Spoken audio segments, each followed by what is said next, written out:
Matapang ang buwelta ng Malacanang kay Vice President Sara Duterte matapos nitong sabihin na hindi pa siya makapagdesisyon sa kanyang plano sa susunod na presidential election sapagkat nangangamba siya kung may Pilipinas pa sa taong 2028 dahil umano lugmok ang bansa sa basura, korupsyon at walang maipagmamalaking big development. Sa press briefing sa Malacanang, tahas ang sinabi ni Palace Press Officer Claire Castro na bulag umano ang Vice Presidente sa mga ginagawa ng administrasyon. Nang una, masasabi natin ang Vice Presidente ay bulag. Di niya nakikita kung anong ginagawa ng Pangulo. Kanina lamang po ay kababanggit natin kung ano magandang proyekto ng Pangulo patungkol sa ating transportasyon, patungkol sa ating edukasyon. Nananatili siyang bulag dahil malamang ay hindi niya pinanonood or ayaw niyang panoorin kung ano nagaganap na katotohanan sa mga ginagawa ng Pangulo at ng administrasyon ngayon. Tinawag din ng palasyo na galawang Duterte ang naturang pahayag at inilarawan pa ito bilang pagpapakita ng characteristics of an emotional vulture o isang buwetre na nagpapanggap na may malasakit sa kalagayan ng bansa. Nagpapanggap na concern sa kalagayan ng bansa when in fact she admitted that she doesn't want to help the President in his projects for the country.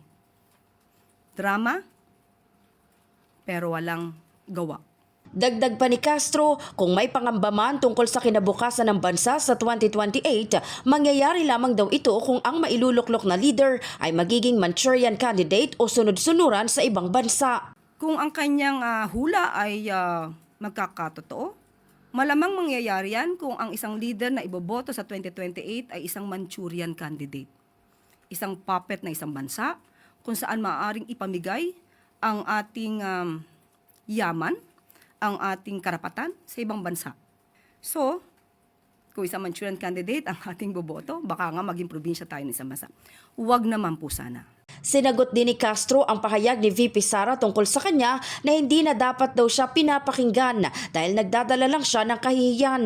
Sabi po niya ay nakakaya tayo sa internationally, mas nakakahiya po yata ito. Dahil ito mismo ay na-news at nandyan pa po ang kanyang muka kung saan ipinakita dito isang Vice Presidente nag-threaten with her assassin laban sa Pangulo. Mas nakakahiya po ito. Muli, kung ganito lang po rin lang ang ating magiging leader, mag-isip-isip po tayo. Maging ang pabirong Valentine's Day message ni VP Sara para kay Yusek Claire at kay Pangulong Marcos hindi rin pinalagpas ng Palace official. So napanood po natin yan kung paano pa siya tumawa na may halong mali siya ang dating sa aking pananaw. Ang Pangulo po ay mayroong pamilya, mapagmahal na asawa, mabuting ama. At ako rin po ay may pamilya. So sa isang tulad na ni Vice Presidente na magsasalita ng ganito, ito po ay napakababa bilang babae.